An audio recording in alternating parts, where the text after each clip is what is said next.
Hello everyone.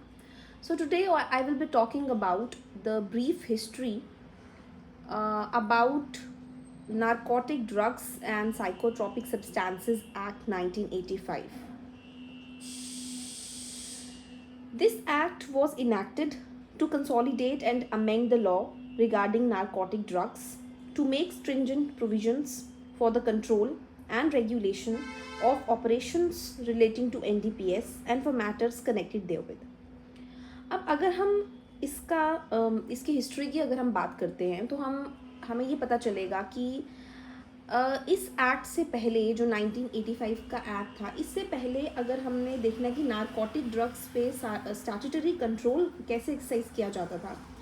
So the statutory control over the narcotic drugs was exercised in India through a number of central and state enactments. The principal central acts, namely the Opium Act 1878, the Dangerous Drugs Act 1930, they were enacted a long time ago. तो इससे पहले Opium Act था 1878 का, Dangerous Drugs Act था 1930 का, और ये जो acts थे ये बहुत पहले ही enact हो चुके थे. With the passage of time and developments in the field of illicit drug traffic and abuse at national and international level, many deficiencies in these laws were noticed. क्योंकि जैसे जैसे टाइम बदलता है तो change is the law of nature, और क्योंकि abuse बढ़ने लगा ड्रग्स का, ड्रग ट्रैफिकिंग होने लगी, तो ये महसूस हुआ कि ये जो लॉज हैं, जो एग्जिस्टिंग लॉज हैं, इनमें बहुत सी डेफिशिएंसीज हैं.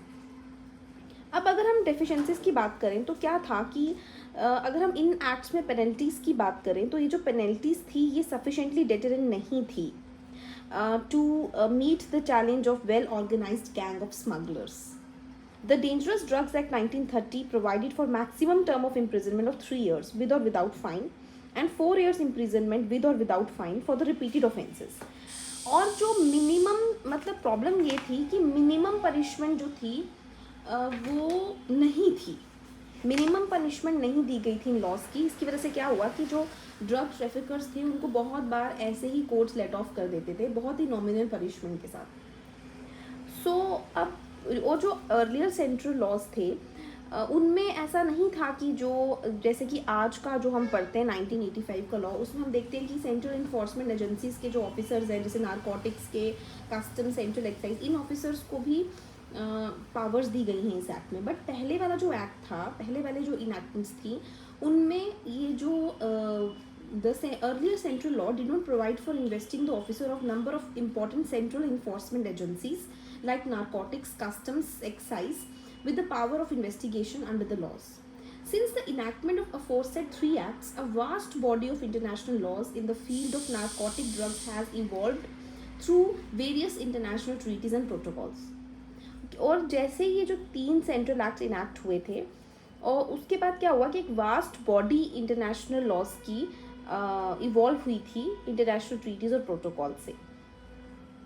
और जो हमारी जो गवर्नमेंट ऑफ इंडिया है ये इन ट्रीटीज़ में पार्टी रही है.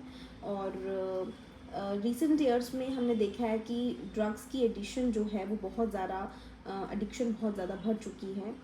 और psychotropic substances जो हैं now they have appeared on the scene and they are posing serious problems to national governments. but क्योंकि कोई comprehensive law नहीं था psychotropic substances को कंट्रोल करने के लिए इंडिया में, तो द मैनर तो इसलिए ये एक कन्वेंशन थी ऑन द साइकोट्रोपिक सब्सटेंसेस जिसमें इंडिया ने भी पार्टिसिपेट, मतलब इंडिया ने एक्सीड किया.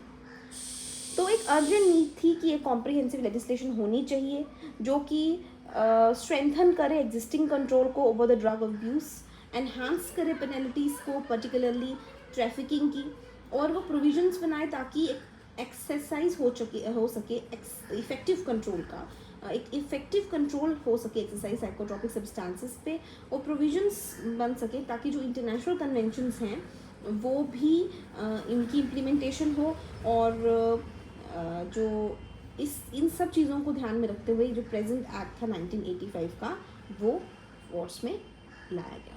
Thank you.